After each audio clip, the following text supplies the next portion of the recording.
Viewers, আজ আমি রান্না করব চিকেনের কারি। একটু ভিন্ন স্বাদের এই চিকেনের কারি তৈরি করতে আমি ইউজ করব সরিষার তেল আর ঘি। সেই সাথে আছে অল্প কিছু উপকরণ। আমি এখানে নিয়েছি ছোট্ট একটা সরিষার তেল রাঁধুনি, এখানে আছে 1.5 চামচের মতো ঘি, সেই সাথে আছে কাঁচা লঙ্কা, আদা কুচি, রসুন কুচি, গোলমরিচ, দারচিনি। এখানে অল্প পরিমাণ দুধ আছে, যেটা আমি সবশেষে রান্নার সাথে উপকরণ হিসেবে মিশ্রিত করব। আছে টমেটো সস, গার্নিশ করার জন্য রেখেছি টমেটো কুচি, সেই সাথে আছে অনিয়ন কুচি, 1 কাপ পরিমাণ অনিয়ন পেস্ট। এখানে আছে 250 গ্রামের মতো চিকেন। এই চিকেনগুলো হচ্ছে একদম সফট চিকেন, যেগুলো কচি চিকেন বলা যায়, যেগুলো মানে খুব তাড়াতাড়ি রান্না হয়ে যায়। আর সেই সাথে আছে 2টো আলু। এই আলুটাকে আমি অলরেডি বয়েল করে নিয়েছি, এবং পরিমাণ মতো লবণ। এই সবগুলো উপকরণ দিয়ে আজকে আমি মজাদার চিকেন রান্না করব, যেটা বাচ্চা সহ যে কোনো বৃদ্ধ মানুষ সবার জন্যই উপযোগী। এবং এই রান্নাটা হবে অতি অল্প তেল দিয়ে, যাতে আমাদের শরীরের কোনো ক্ষতি না হয়। ভিউয়ার্স, কড়াইটি গরম হয়ে গেছে। এখন আমি চিকেনগুলো ভাজার জন্য এখানে খুব অল্প পরিমাণ ঘি দিয়ে দিচ্ছি। মনে রাখতে হবে, খুবই অল্প ঘি এবং তেলের মাধ্যমে আমরা এই পুরো রান্নাটা করব। আমি চিকেনগুলোকে লবণ দিয়ে মাখিয়ে রেখেছিলাম। এখন আমি এগুলো সব কড়াইতে একসাথে ভাজার জন্য দিয়ে দিব।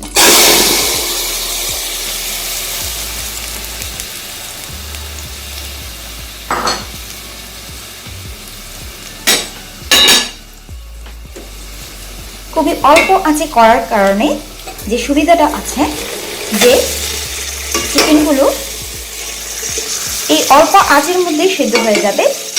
এতে আমাদেরকে খুব বেশি পানি ইউজ করতে হবে না।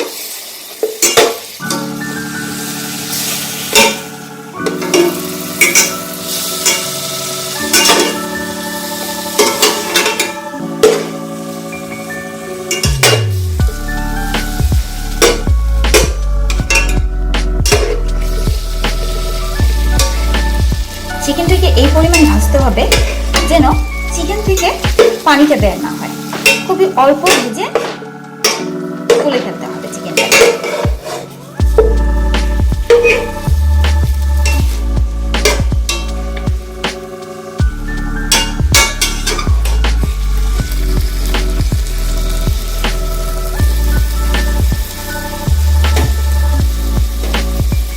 আরেকটু ঘি এখানে অ্যাড করে নিচ্ছি, যাতে সবগুলো চিকেনের মধ্যে ঘিটা ভালো করে ঢুকে যায়।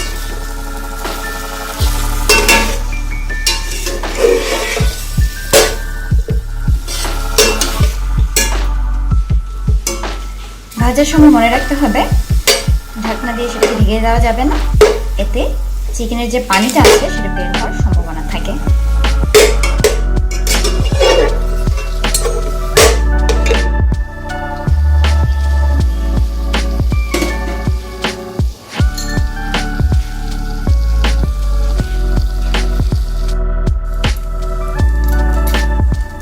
ভিউয়ার্স, চিকেনগুলো ভাজা হয়ে গেছে।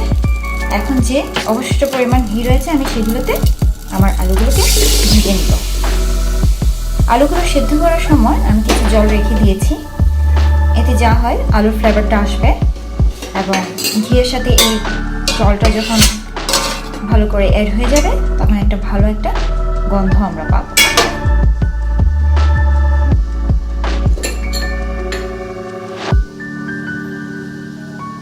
ম্যাক্সিমাম 5 মিনিটসের মধ্যে আলুগুলো ভাজা হয়ে যাবে। ভিউয়ার্স, আলু ভাজি হয়ে গেছে। এখন আমি কড়াইটাতে প্রয়োজন মতো তেল দিয়ে দিয়েছি। এখানে একটা পেঁয়াজ বাটা আছে, এটা আমি দিয়ে দিব।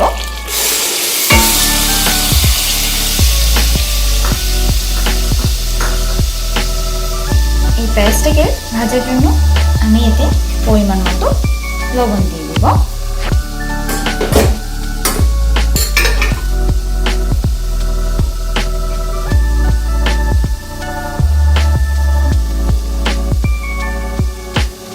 অল্প অল্প করে লবণ যোগ করব যাতে লবণের স্বাদটা ঠিক থাকে।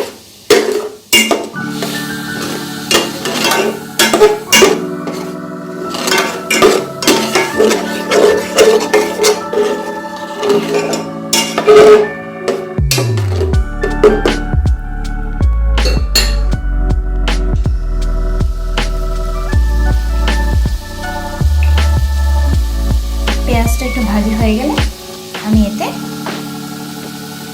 অন্য সব উপকরণ দিয়ে শুরু করব। ভিউয়ার্স, পেঁয়াজটা অলমোস্ট হয়ে গেছে। এখন আমি এতে অল্প অল্প করে সবগুলো উপকরণ দিয়ে শুরু করব। আমি প্রথমে এখানে আদা কুচি দিয়ে দিচ্ছি। এগুলো আপনারা আপনাদের পরিমাণ মতো দিয়ে দিবেন। সেই সাথে দিচ্ছি রসুন কুচি।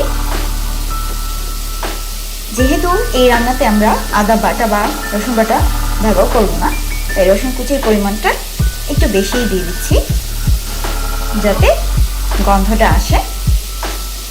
সেই সাথে আমি সবগুলো দারচিনি দিয়ে দিচ্ছি আর দিয়ে দিচ্ছি গোলমরিচ।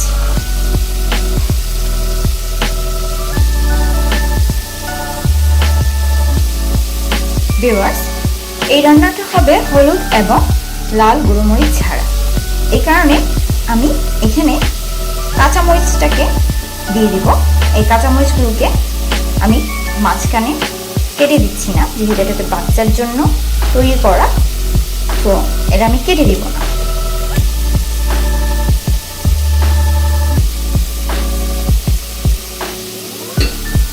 এখন আমি সবগুলো মশলা একসাথে ভেজে নেব।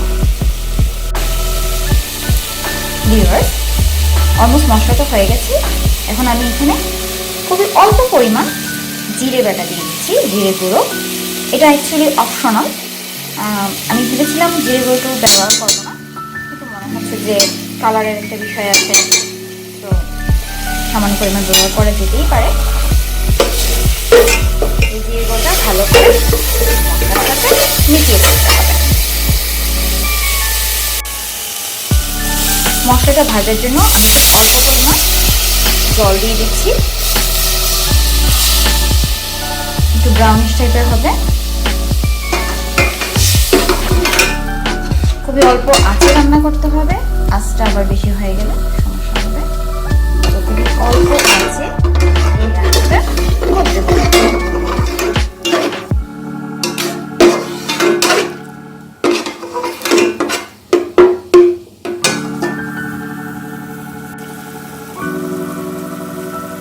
ভিউয়ার্স, মশলাগুলো খুব সুন্দর মতো ভাজা হয়ে গেছে, তেলটা উপরে চলে এসেছে। এখন আমি এটাতে মাংসগুলো অ্যাড করে ফেলবো। সেই সাথে ভেজে রাখা আলুগুলো আমি এখানে অ্যাড করে ফেলবো।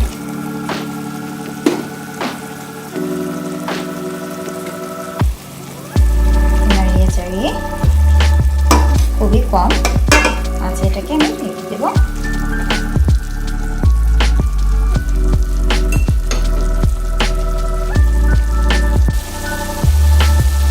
ভিউয়ার্স, আপনারা দেখতে পাচ্ছেন এখানে মাংস থেকে জল বের হওয়া শুরু হয়েছে। আমি পুরো জিনিসটা একসাথে মিশ্রিত করে দিয়ে দিচ্ছি। এখন আমি এটাকে ঢাকনা দিয়ে ঢেকে দিয়ে দেব।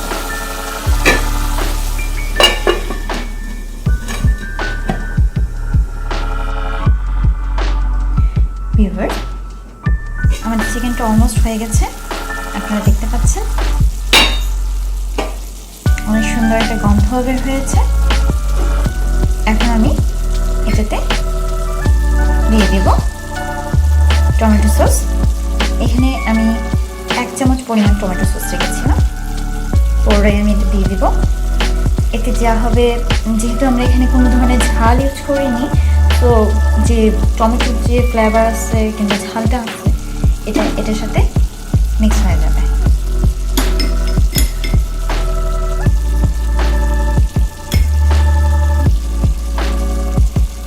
এবং সেই সাথে দিয়ে দিব পেঁয়াজ কুচি। পেঁয়াজ কুচিটা একদম শেষের দিকে দেওয়ার কারণ হচ্ছে যে পেঁয়াজের যে ফ্লেভার আছে সেটাও এর হবে।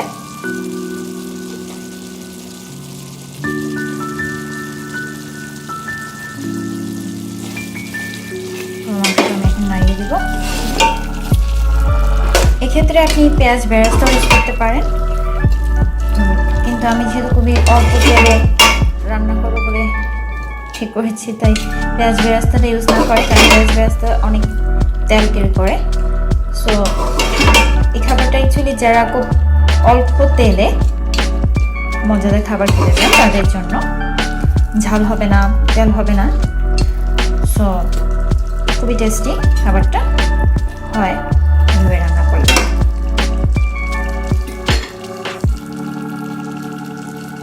এটা আমি 2 মিনিট ভালো করে কুক করব। ভিউয়ার্স, টমেটো সস আর পেঁয়াজ দেওয়ার পর চিকেনটা এরকম হয়ে গেছে। এখন আমি লাস্ট দুধটা অ্যাড করে দেবো। দুধটা অ্যাড করে এটা যখন একটু গ্রেভিটা একটু ক্রিমি টাইপের হয়ে যাবে, তারপর আমি এটা সার্ভ করার জন্য। আর আমি আপনাদেরকে বলেছিলাম এটা একদম কচি মুরগি, এটা রান্না করতে বেশি সময় লাগে না, হাইয়েস্ট সময় লেগেছে 25 মিনিটস ফুল রান্না করতে। আর চিকেনগুলো খুব ভালো করে সিদ্ধ হয়ে গেছে, আপনারা দেখতে পাচ্ছেন একদম হাত থেকে ছুটে যাচ্ছে। তো যত কম আছে এটা রান্না করা যাবে তত এটা খেতে মজা হবে। আমরা আরও 1 মিনিট এটাকে গ্রেভিটা হওয়ার জন্য অপেক্ষা করব। ভিউয়ার্স, চিকেনের গ্রেভিটা একদম মাখা মাখা হয়ে গেছে। এখন আমি এটাকে সার্ভ করার জন্য নামিয়ে ফেলব।